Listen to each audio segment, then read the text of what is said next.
batela mikombo. Yahweh, Yahweh, benisa mikombo. Yahweh, Yahweh, batela mikombo.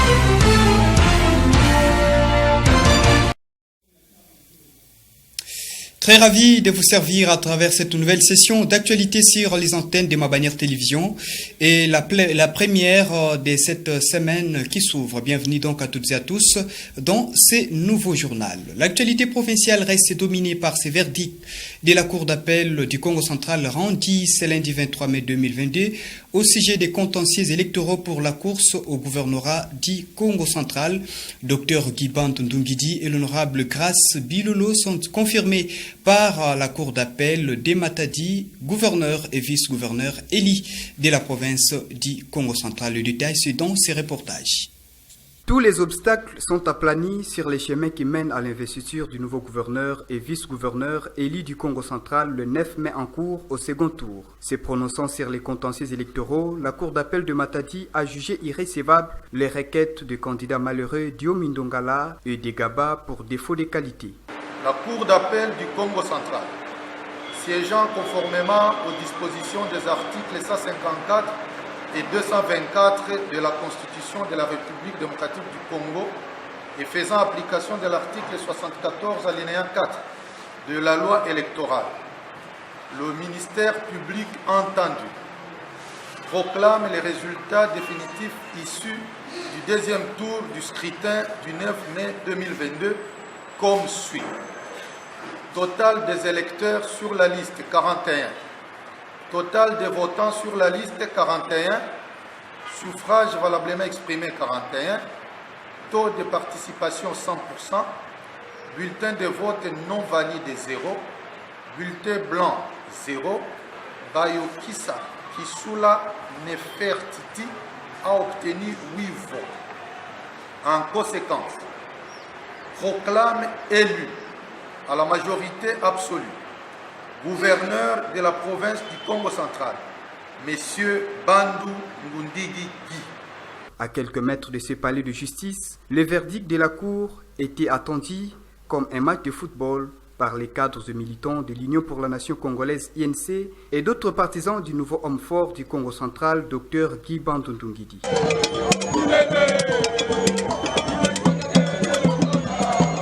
Ils vont poursuivre la célébration de cette décision de justice par une marche pacifique avec des fanfares jusqu'au centre-ville devant l'hôtel du gouvernorat qui sera le cabinet de travail dans les jours qui suivent du nouveau gouverneur et vice-gouverneur une fois investis par le chef de l'État. Aujourd'hui, une journée de jouissance immense parce que tout a été mis au clair. On attendait les prononcés de la Cour et aujourd'hui, cela vient d'être mis en application. Alors nous saluons et nous disons un grand merci au président de la République démocratique du Congo. Les communs des mortels s'impatientent pour l'investiture du nouveau chef de l'exécutif provincial et son vice, espérant au redécollage économique du Congo central. Et voilà, le 39e anniversaire du pont Maréchal a été célébré le samedi 21 mai 2022 par l'Organisation pour l'équipement de Banana Kinshasa OEBK. C'était à travers une cérémonie riche en couleurs, couronnée de plusieurs activités, lesquelles se sont déroulées à la place mémoriale de l'autre rive du fleuve Congo avant d'échiter par un match de football. Les détails, c'est dans ce reportage signé Diekris Malou et Grace Falanka. L'Organisation pour l'équipement de Banana Kinshasa, OEBK en sigle, a célébré ce samedi 21 mai 2022 le 39e anniversaire du pont Maréchal. La cérémonie s'est déroulée à la place mémoriale de l'autre rive du fleuve Congo en présence de plusieurs autorités de marque. Le directeur général de l'OEBK, Madame Gloria Tuluka, a adressé un mot à l'assistance pour lancer les festivités. Nous sommes dans la joie de vous accueillir dans les installations de l'Organisation pour l'équipement de Banana Kinshasa, OEBK, de nous adresser à vous en cette journée spéciale du 21 mai 2022, symbolisant la commémoration du 39e anniversaire du Pont Maréchal. C'était, chers invités, d'être le bienvenu à cette cérémonie pour la commémoration du mariage bénéfique entre le Japon et la RD Congo, géniteur d'un ouvrage imposant au cœur de l'Afrique, marque indélébile de l'amitié avec le Congo. Poursuivant son allocution, Madame Gloria Tuluka a épinglé ses inquiétudes pour ses chefs-d'œuvre de 7 à 22 mètres de longueur et 12 mètres de largeur pour la mobilisation de recettes. Ainsi, l'urgence s'impose à l'OEBK, le lancement de travaux devant les responsabilités pour la mobilisation des fonds nécessaires en vue de la durabilité, de l'entretien et de la maintenance du pont. Le numéro 1 de l'OEBK a profité de cette occasion pour féliciter et encourager les agents et cadres de cette société pour le travail abattu jusque-là afin de maintenir l'état de cet ouvrage d'intérêt social et économique. S'en est suivi une séance de photos de famille, la dégustation d'un cocktail prévu, ensuite une visite guidée à la fin de la journée conduite par le directeur général de l'OEBK, Gloria Tuluka, et le directeur technique, M. Kabwende Mutongole. Une rencontre sportive a été organisée au terrain du village Boko entre les agents de l'OEBK et ceux de l'OGFREM pour immortaliser cette cérémonie. Cette rencontre sportive s'est soldée par un score de 0-2 en faveur de l'équipe de l'OGFREM.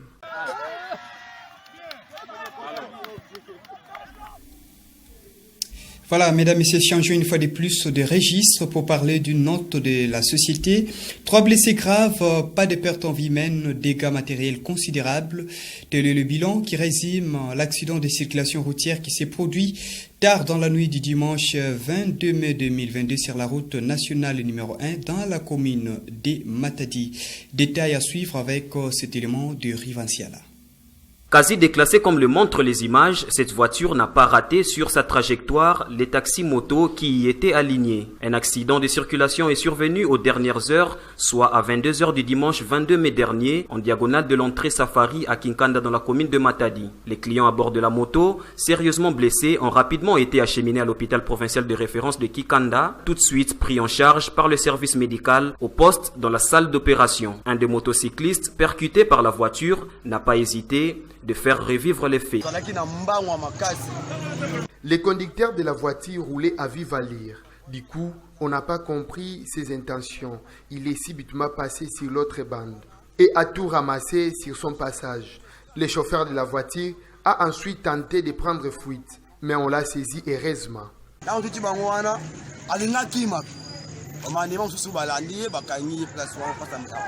Le maigre côté positif de cet accident est le fait qu'aucune personne n'a perdu la vie.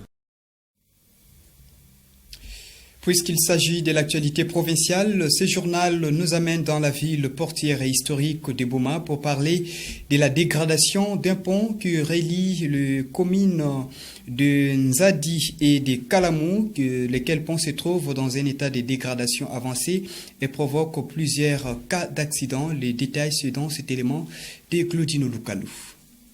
Les ponts Sokol construits sur la rivière Kalamou dans la ville historique de Boma pour relier la commune de Nzadi à celle de Kalamou se trouve dans un état de délabrement très avancé. Une situation qui rend la traversée difficile aux usagers, piétons et véhiculés, alors que cet ouvrage reçoit un trafic énorme par jour. La population de ces coins de la ville sollicite l'intervention des autorités compétentes pour pallier à cette tragédie. C'est depuis très longtemps que ce pont est en très mauvais état. Les véhicules ne peuvent plus rouler sur cet ouvrage. Seules les motos y traversent pour éviter les dangers. Que les autorités n'attendent pas les accidents mortels pour penser à sa réhabilitation. Ces ponts nécessitent d'urgence des travaux à court terme pour éviter non seulement l'accélération de sa dégradation, mais aussi protéger la population contre les accidents qui peuvent survenir suite à la détérioration de ces ponts. Mesdames et messieurs, au niveau national, nous parlons de ce périple du chef de l'État Félix-Antoine Tshisekedi Tshilombo de 72 heures. C'est dans la capitale burundaise. Il s'agit donc de Bujumbura où il a atterri depuis le samedi 21 mai 2022 accompagné de la première dame Denise Nyakero Tshisekedi. Il s'agit d'une mission officielle de travail de 72 heures, laquelle mission l'a permis de pouvoir échanger avec son homologue burundais Évariste Ndayishimiye. Les détails dans cet élément du journal. L'appareil transportant les couples présidentiels congolais et toute la délégation a atterri sur la piste de l'aéroport international de Bujumbura au Burundi le samedi 21 mai 2022 en fin d'après-midi. Accompagné de la première dame, Félix Tshisekedi a été accueilli à sa descente par le ministre burundais des Affaires étrangères. Le cortège s'est ensuite ébranlé au palais présidentiel où il a été reçu par son homologue Évariste Ndayishimiye pour un tête-à-tête de plus d'une heure. Au jardin présidentiel, les deux chefs d'État ont procédé à la plantation de manguiers pour signifier la consolidation des relations d'amitié et d'affaires entre Kinshasa et Bujumbura. Au cours d'une conférence de presse conjointe, le président congolais a dévoilé l'agenda de sa visite aux côtés de son homologue burundais. Ici pour discuter de grandes choses qui vont dans le sens des intérêts de nos deux pays, de nos deux peuples, qui doivent davantage se rapprocher et qui doivent développer des projets communs, notamment par exemple dans l'agriculture, dans les coopératives agricoles, pour voir comment est-ce que c'est organisé ici, comment est-ce que l'armée est organisée pour se prendre en charge. Ce sont des choses que nous avons besoin de connaître pour le dupliquer aussi ailleurs. Les projets, il y en a beaucoup, notamment celui qui me tient le plus à cœur, c'est celui du chemin de fer qui partirait de la Tanzanie, qui passerait par le Burundi pour terminer au Congo, à Kindu plus précisément. Nous avons un projet de pont entre le Sud Kivu et une des provinces ici aussi au Burundi. Notons que cette visite officielle de 72 heures, débutée le samedi 21 mai, s'est clôturée ce lundi 23 mai 2022 et a permis aux deux nations sœurs de se mettre d'accord sur les grandes questions diplomatiques d'intérêt commun. Voilà, mesdames et messieurs, quittons cette note diplomatique pour parler de l'actualité sportive avant de nous quitter. La phase à élimination directe du championnat provincial, le semi-direct CPSD Congo Central s'est poursuivi le samedi 21 et dimanche 22 mai 2022 à Kasangulu, Kisantu et Inga. L'actualité au sein de l'élite du football au Congo Central n'a pas seulement été dominée par les rencontres sur différentes pelouses, mais bien d'autres activités. Les détails, une fois de plus, avec Rive Ancial. La date fixée pour la manche retour des quarts de finale du championnat provincial semi-direct, on a vu de toutes les couleurs. De formation, la SVB de Kasangulu et la jeunesse sportive 4 étoiles de Kisantu ont obtenu leur ticket pour les demi-finales au terme des rencontres face à l'IBGD-SMP de Tchela et la jeunesse sportive Kinkanda de Matadi. Au stade Diogas de Kasangulu, l'équipe locale, la SVB, a de la plus belle des manières refait son retard d'un but en s'imposant contre l'IBGD-SMP sur la note de 2-0 après le coup de sifflet final. À Kisantu, le résultat de 0 but partout a sanctionné la rencontre qui opposait l'équipe locale, la JS 4 étoiles, à la JS Kinkanda au bénéfice du club détenteur de la coupe JS 4 étoiles, vainqueur 2-0 à l'aller. Pendant que JS 4 étoiles et ASVB décrochaient leur qualification pour les demi-finales, Ingasport le même dimanche signait sa victoire pour le premier acte dans l'opposition face à l'Académie Club Mavungu par 3-1. Succès certes, mais difficilement acquis, a reconnu le président des Jaunes et Or. Nous avons joué, nous avons gagné, difficilement parce qu'ils ont commencé par nous mener au score dès la 5e minute, mais nous avons réagi, nous avons marqué 3 buts. Donc nous sommes confiants, c'est une équipe que nous jouons d'habitude. nous attaquerons les matchs retour avec sérénité et nous analyserons ce qui n'a pas marché pendant ces matchs. Le deuxième acte entre Inga et Mavungu est prévu le mercredi 28 mai prochain au stade d'Amar de Matadi. Quant à l'opposition AS Ngenge Even Football Club, elle est reportée de 48 heures par rapport à la date initiale. La Ligue de football du Congo central informe à l'opinion sportive qu'après l'accident survenu sur la route nationale numéro 1 du bus qui transportait la délégation de Even Football Club et suite aux avis de médecins exigeant une intervention médicale aux membres de la délégation du club de Matadi, les deux équipes s'affrontent ce mardi 24 mai au stade Diogas. Et voilà, c'en est complètement fini pour cette session d'actualité, édition du journal que nous dédions à tous les finalistes participant aux épreuves hors session des examens d'État édition 2021-2022 qui viennent d'être lancés ces jours. Nous vous disons donc bonne chance à toutes et à tous et merci à vous d'avoir suivi cette édition du journal. Une fois de plus, restez branchés sur les antennes des Mabanières Télévision.